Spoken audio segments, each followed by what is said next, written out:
제15장 좋은 소식의 위력.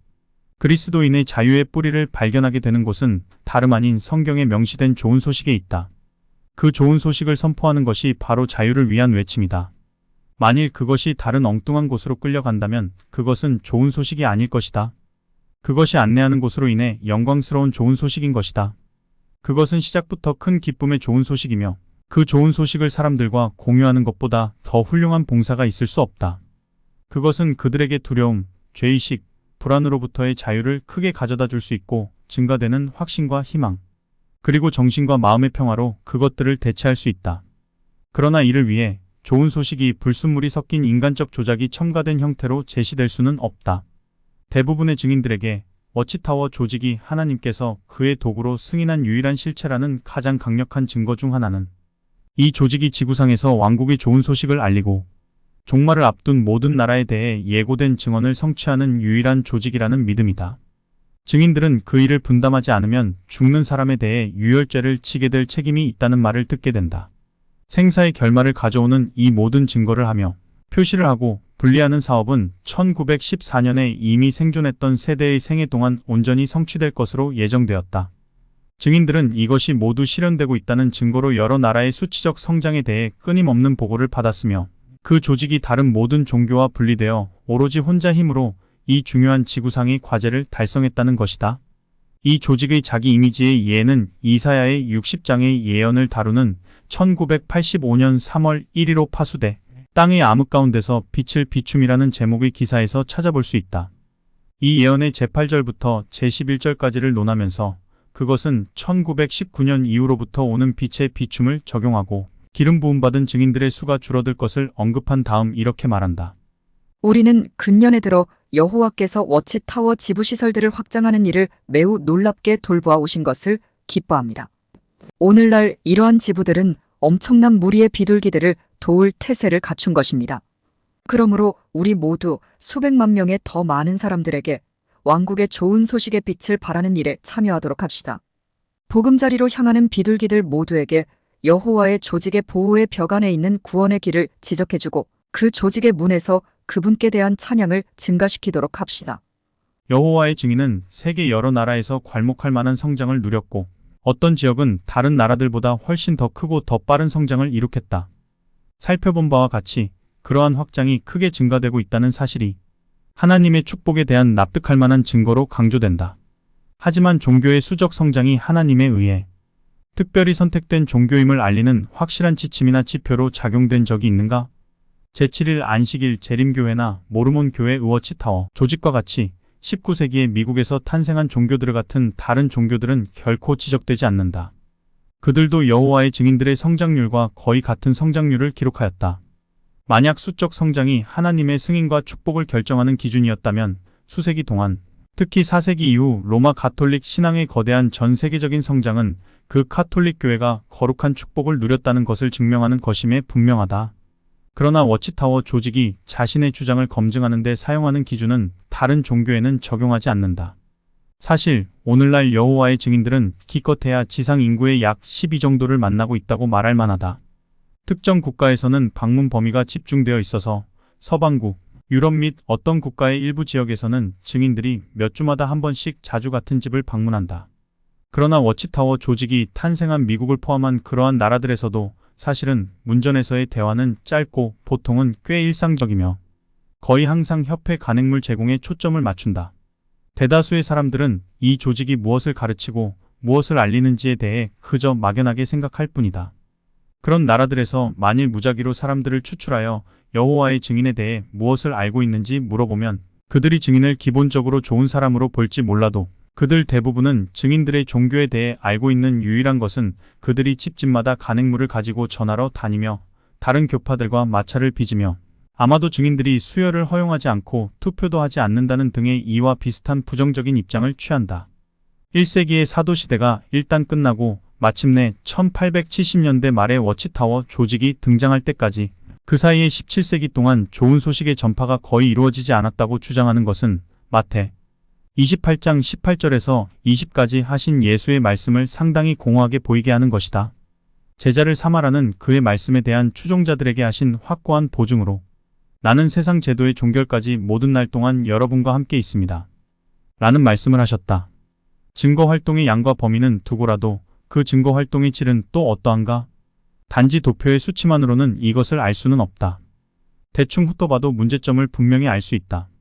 좋은 소식이라는 것이래야 대다수는 책과 잡지의 발행과 배포뿐이고 이 대부분의 것들이 확실히 읽혀지는 것도 아니다. 내가 50년간 봉사하는 동안 여러 나라에서 수천 명의 증인들과 더불어 호별 방문에 동행하여 다녔다. 그들이 사람들에게 한 말들이 그리스도에 대한 효과적 증거로 접근하는 방법이 될 수 있다고는 거의 느끼지 못했다. 수십 년 동안 그러한 활동에 의해 사람들이 생사의 운명이 달려있는 양과 염소의 집단으로 분리하는 일에 있어서 천사의 지위를 받고 있다는 주장이었다.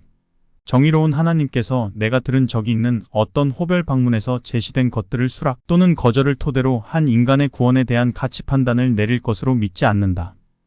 그 문제에 있어서 나 자신도 조직의 야외 봉사에 관한 지시들을 수용했지만 호별 방문에서 만난 대부분의 사람들에게 전반적으로 남은 정신적 인상은 방문자가 종교 간행물을 팔거나 그의 특정한 교파적 해석을 옹호하는 것에 관심이 있는 사람들이라는 인상임에 의심의 여지가 없다. 간행물을 받아들이는 절대 다수의 사람들은 재방문되지 않는다. 방대한 양의 간행물이 배포되지만 이 방대한 양의 간행물 배포의 효과란 극히 제한적이다. 1970년대 말 그에 대해 논평을 해달라는 조직의 요청에 장로였던 한 분은 본부에 이렇게 편지하였다. 우리의 간행물은 전도인 증인들이나 일반 대중이 읽지 않고 있다. 전도인 중 겨우 약 3분의 1 정도가 간행물을 읽으며 일반 대중은 이보다 훨씬 적다. 사실 나는 몇몇 장로들이 나에게 384면과 416면짜리 서적을 일반 사람들에게 나누어 주는 것에 대해 양심에 찔린다. 화요일 밤 서적 연구 시간에 그 책을 다루었을 때 그 내용들이 너무 지루한 것이었고 그 책을 두 번째 다시 읽는 일은 없었으며 그런데도 그들이 배포한 책들에 대해 일반 대중들이 그런 방식으로 지루함을 준다면 어떻게 그 책을 읽고자 하는 독서욕을 일으킬 것인지 의문이다. 원래의 복음인가 개정된 버전인가? 앞서 논의된 요인보다 더욱 더 중요한 것은 왕국의 좋은 소식이 그리스도와 그의 사도들이 전하는 왕국의 좋은 소식과 과연 같은 것인지의 쟁점이다. 워치타워의 메시지는 새로운 하늘 정부가 지휘하는 신세계의 입구를 향한 부정적인 세계 상황과 이로 인한 문제로부터 조기 구제의 희망을 다루는 좋은 소식에 압도적으로 초점을 맞추고 있다. 그것이 큰 호소력을 가지고 있다는 이유는 인간의 본성이 계속해서 어려움을 야기시키는 현재의 외부적 압력에 대해 당장 더 많은 신경을 쓰는 것이 매우 정상적이기 때문이다. 워치타워 조직이 왕국을 먼저 구하는 것은 본질적으로 가시적 조직의 확장을 지원하고 복종하며 일한다는 것을 의미한다. 그것은 그 조직의 경계 내에서 증가하는 머리수를 자랑하며 그들이 그 조직과 그 통치기관에 복종하는 것이 그리스도에게 왕으로 복종하는 것과 같다는 점을 분명하게 표현한다. 예를 들어 1988년 1월 15일 파수대에서 다음과 같이 읽을 수 있다.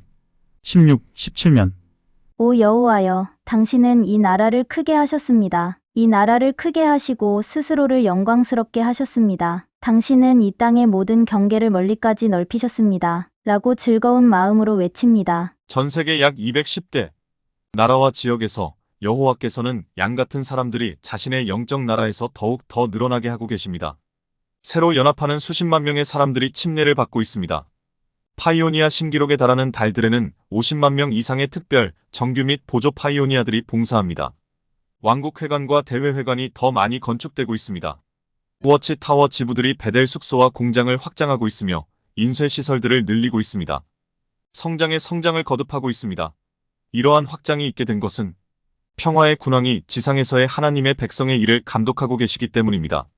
이사야가 그보다 앞서 한 예언에서 이렇게 말한 바와 같습니다. 군왕의 통치의 풍성함과 평화가 끝이 없을 것이며 그것을 확고히 설립하고 지금부터 정해지지 않은 기간 공평과 의로 그것을 유지하기 위하여 다윗의 보좌와 그의 왕국 위에 앉을 것이다. 바로 만군의 여호와의 열심히 이 일을 수행할 것이다. 오늘날 이 말씀이 참으로 웅대하게 성취되었습니다. 기사에서 언급되었듯이 성취는 영적인 측면이 아니라 수치적인 성장으로 보여지며 이는 더 많은 사람들을 조직의 권위 아래로 끌어들인다. 그리고 재산, 건물 및 장비의 조직적 확장을 의미한다. 정부라는 개념을 계속 강조함으로써 증인들로 하여금 그들의 생각과 양심을 종교 시스템에 종속시키려는 의지를 강하게 하고 점점 더 늘어나는 신권 질서와 준수해야 할 많은 조직, 규칙과 방침들을 풍성한 영적 마련으로 인식하도록 세뇌시키는 데에 크게 기여하고 있다. 회중 장로들과 여행하는 대표자들을 그리스도와 동료 제자들의 보잘것없는 단순한 종으로서가 아니라 현재 기능하는 정부로서의 법과 정책을 행사할 수 있는 정부 대표자로 생각하도록 함으로써 그러한 권위주의적인 마련에 유리하게 작용하게 하였다. 이 모든 문제는 신약 성서에 기록된 것처럼 그리스도의 추종자들이 전파했던 좋은 소식과 비교할 때 크게 변질되고 수놓여진 메시지라는 점이다. 성서의 좋은 소식은 1914년이든 다른 연도이든 어떤 특정한 시기에 관심을 끌지 않으며 바로 목전의 육체적이고 물질적인 이익으로 유혹하는 것에도 관심을 돌리지 않는다. 그 좋은 소식은 하나님의 아들이 메시아로서 자신의 사명을 다하고 우리를 위하여 목숨을 바쳤으며 그 후 부활하시어 하나님의 오른편에서 우리를 변호하고 계신다는 사실과 연루되어 있다. 왕국으로 옮겨짐. 그리스도의 희생적인 행위가 그의 제자들에게 실로 놀라운 변화를 가져왔으며 그로 말미암아 진실로 새로운 관계에 들어가도록 기적과도 같은 힘을 제자들에게 가져다 주었다.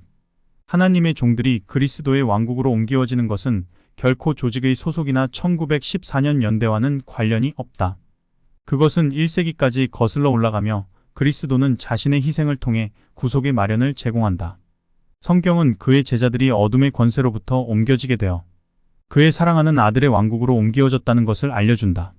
그러므로 사도 바울은 하나님에 관해 이렇게 말할 수 있었다. 또한 그분은 그리스도 예수 안에서 우리를 그와 함께 일으키시고 하늘에 함께 앉히셨습니다. 에베소서 2장 6절. 그는 이것이 미래라고 언급하지는 않았다. 그분의 사랑하시는 아들의 왕국으로 옮겨지는데 영향을 미친 영적으로 고양된 위치를 묘사할 때 일으킬 것이다가 아니라 일으켰다. 앉게 될 것이다가 아니라 앉았다. 라는 과거 시제를 사용했다. 어둠의 권세로부터 그들이 구출되었으므로 그들은 마치 하늘의 왕인 하나님의 아들과 함께 앉아있는 것 같았다. 이것은 요한계시록 5장 10절에서 다음과 같이 말한 바와 같이 요한계시록에서 나중에 나오는 표현을 이해하기 위해서 반드시 고려되어야 한다. 당신은 그들이 우리 하느님의 왕국과 제사장이 되게 하셨으니 그들은 왕으로서 땅을 통치하게 될 것입니다. 여기서 신세계역에는 땅을이라고 번역되어 있지만 왕국 행간역 앞쪽에 있는 워치타워의 자체 차트는 여기서 사용된 그리스 전치사가 땅을이 아니라 땅에서라는 기본적인 의미를 가지고 있다는 것을 나타낸다. 문맥이 근본적인 의미로부터 그러한 변화를 요구하는 경우로 보고 의로보로 번역되었지만 살펴본 것처럼 그 변화는 여기서 요구된 것이 아니다. 사실상 다른 모든 번역본은 안 또는 어판으로 되어 있다. 어느 경우이든 앞서 인용된 모든 사도의 진술은 이 땅에 있는 그리스도의 제자들이 이미 영적인 의미에서 하나님의 나라이자 제사장이었다는 것을 분명히 보여준다. 그들은 하나님의 왕실 가족의 부분이며 왕의 아들들이며 왕의 권능이 그들 위에 그리고 그들을 통해서 작용했다. 증인들은 만약 그들이 이 문제에 대해 약간이라도 생각해 본다면 마치 원래의 버전이 시대에 뒤떨어지고 낡아서 현재에 맞지 않게 된 것처럼 생각되어 1세기에 제시된 좋은 소식이 호별 방문에서 그들이 듣고 읽고 말하는데 익숙한 것과는 다른 버전이 되었다는 것을 거의 인식하지 못할 것이다. 사도 바울은 고린도 사람들에게 말하기를 그가 그들에게 갈 때 못 박히신 예수 그리스도 외에는 어떤 것도 알지 않기로 결심했다고 하였다. 만일 오늘날 여행하는 워치타워 대표가 그러한 발언을 한다면 그는 당장에 다른 종교에 소속된 것으로 의심을 사게 될 것이다. 만약 어떤 집회에서 연설자가 청중들에게 바울의 편지들 중 하나, 이를테면 에베소서와 같은 편지의 내용을 바울이 과거에 행했던 것이라는 것을 청중에게 먼저 알리지 않고 알기 쉽게 풀어서 설명한다면 그도 또한 청중들에게 익숙지 않은 다른 언어로 말하는 낯선 소리로 간주되어 다른 종교에 소속된 대표자가 아닌가 하는 의심을 받게 될 것이다. 여호와의 증인들의 집회에서는 앞서 제시된 웅대한 그리스도의 가르침을 고려할 시간이 거의 주어지지 않는다는 점에 매우 주목할 만하지만 이는 놀라운 일이 아니다. 왜냐하면 이러한 가르침이 조직 전체 성원의 1% 미만에 적용 가능하다고 보기 때문이다. 인생을 변화시키는 좋은 소식의 힘. 여호와의 증인 대다수의 경우 유감스럽게도 좋은 소식의 기쁨과 그 소식이 불어넣어주는 용기를 상당 부분 빼앗기고 있다. 그리스도를 통해 하나님께서 이미 우리에게 하신 일의 위력, 죄와 죽음과 세상과 그 지배자에 대한 그리스도의 승리의 가장 중요한 의미, 그를 믿게 될 모든 인류에게 열려진 관계의 축복은 심각할 정도로 줄어들게 된다. 이 모든 것은 두 반열에 대한 가르침을 유지하려는 조직의 노력의 결과로서 한 반열은 엄청난 다수를 이루지만 스스로의 노력이나 힘이 아닌 오직 소수인 나머지 한 반열과의 연합으로서만 하나님 앞에 설 수 있다는 가르침이다. 원래의 좋은 소식은 그리고 그것이 지금 제공하는 것은 단지 소수의 사람들에게 국한되어지며 결과적으로 배경으로 작용하여 목전의 물질적이고 육체적인 혜택을 곧 누릴 수 있는 복음으로 빛을 잃게 된다. 대다수의 성원들은 새 계약에 들어가는 것과 의롭게 하는 죄의 완전한 용서를 받지 못하며 하나님 앞에 의롭게 서서 하나님의 아들의 신분을 가지는 것이 아직은 그들에게 해당되지 않는다는 말을 듣는다. 워치타워의 가르침은 결과적으로 그리스도가 오셔서 대속의 행위를 하기 전의 사람들의 상황과 매우 흡사하게 유지되도록 시계를 거꾸로 돌려놓았다. 이 수백만의 소위 큰 무리 반열은 이스라엘 민족 내에서 제사장, 반열과 제사장이 아닌 반열로 나뉘었던 구계약의 시대와 같은 그러한 것이다. 그러므로 기름 부음 받지 않은 400만 명 정도의 사람들은 그들이 현재 조직의 기름 부음 받은 자들과 관계를 가짐으로써만 하나님 앞에 다가설 수 있다는 말을 듣게 된다. 이것은 사실상 이러한 사람들이 다른 모든 사람들을 대신해서 하나님에게 받아들여지도록 중재하는 제사장의 역할을 한다는 것을 의미할 것이다. 후자가 행하는 봉사의 예물은 그러한 맥락에서 행해지지 않는 한 아무런 유효성이 없다. 그리스도는 수백만 명의 연합된 백성들을 위해서가 아니라 지상에 남아있는 800명 정도의 기름 부음 받은 자들만을 위한 중재자로 선언된다. 구계약의 시절로 돌아감. 오늘날 여호와의 증인들은 워치타워 조직과 그 통치체가 내린 결정에 대해 구계약하의 제사장 직위에 있었던 시절보다 더 잘 묘사될 수는 없을 것이다. 양심의 위기에서는 녹색의 워치타워 출판물을 들고서는 형제들이여, 만일 조직에서 이 책이 검정색이라고 한다면 그것은 검정색이다 라고 말하는 일부 여행하는 감독자들이 사용한 표현에 대한 언급이 들어있다. 이것은 1541년으로 거슬러 올라가 예수회의 창립자인 이그나티우스 로욜라는 그의 저서 심령수행에서 이렇게 기술한 바와 같다. 우리는 교회의 위계 질서가 우리에게 흰색으로 보이는 것이 실제로는 검은색이라고 결정한다면 언제든지 그렇게 믿을 수 있어야 한다. 오늘날 로욜라의 의견에 동의하는 카톨릭 신자는 거의 없지만 이런 말들은 여호와의 증인들, 특히 여행하는 감독자들 사이에서 흔히 존재하는 사고방식을 정확히 묘사하고 있다. 여행하는 대표나 장로들에게 유행하는 또 다른 표현은 조직이 우리에게 높이 뛰기를 하라고 하면 우리는 얼마나 높이 뛰어야 되죠? 라고 반응해야 한다는 것이다. 마찬가지로 어떤 가르침이 성서적으로 진리인지에 대해 의문을 제기하는 이들에게 사용되는 상투적인 문구는 나는 내가 옳아서 혼자 외롭게 되기보다는 틀리더라도 조직과 함께 있는 것이 낫겠다라는 것이다. 이렇게 개인적 판단을 버림으로써 조직의 책임을 질 자격 있는 사람의 유형으로 여기게 되는 것을 강조하는 것이다. 이렇게 믿을 수 없을 정도의 천박하고 상투적이고 맹목적인 복종을 요구하는 것이 조직이나 대다수의 청중에 의해 강하게 반박되지 않기 때문에 그러한 분위기는 현재의 조직과 그 통치체가 고대 이스라엘의 제사장직에 해당됨을 상당히 반영한다. 어떤 조직이 문제의 상상력 넘치는 반전을 합리화할 수 있고 그들이 어떻게 1세기의 좋은 소식을 조정할 권리를 맡을 수 있는지, 그들이 개발한 교리체계에 맞게 그것을 수용하도록 사실상 대본을 다시 쓰는 것이 정당화될 수 있는지 도저히 믿을 수 있을 것 같지 않다. 그들이 1세기 좋은 소식을 새롭게 만들어 20세기 버전으로 대체된 국제적인 선포는 모든 국가의 좋은 소식을 전파하라는 예수의 명령을 이행하는 것으로는 적합하지 않다. 그는 왕국의 이 좋은 소식이 온 세상에 전파될 것이다 라고 말했을 때 그가 좋은 소식을 전하고 이어서 그의 사도들과 제자들이 전한 기록대로가 아니라 1900년이 지나서 그 좋은 소식의 일부를 특별한 종교운동의 출판물과 잡지에만 다시 고쳐 쓰라고 하지 않았다.